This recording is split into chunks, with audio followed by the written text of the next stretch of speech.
केल्याचा बनाव उघड. 5 वर्षांच्या प्रेमाचा शेवट रक्ताने, गडहिंग्लजचा खुनी प्रियकर जेरबंद. गडहिंग्लज महागाव येथील घंटीचा झरा ओढ्यात छिन्नविच्छिन्न अवस्थेत मिळालेल्या महिलेच्या मृत्यूचे गूढ कोल्हापूर स्थानिक गुन्हे अन्वेषण शाखेने उकलले आहे. वन्य प्राण्याने हल्ला केल्याचा बनाव रचून प्रेयसीचा खून करणाऱ्या प्रवीण चंद्रकांत चिंचेवाडी वय 34 राहणार भडगाव याला पोलिसांनी बेड्या ठोकल्या आहेत. सुनीता संजय केसरकर वय 40 हिचा मृतदेह फेब्रुवारी 11 रोजी चेहरा व हात नसलेल्या अवस्थेत आढळला होता.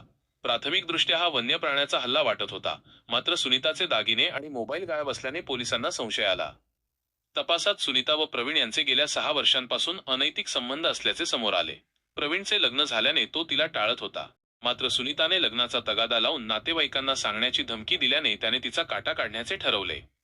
18 जानेवारीला तिला निर्जन स्थळी नेऊन तिचा गळा दाबून खून केला आणि मृतदेह ओढ्यात फेकला, जेणेकरून वन्य प्राण्यांनी तो खावा आणि पुरावा नष्ट व्हावा.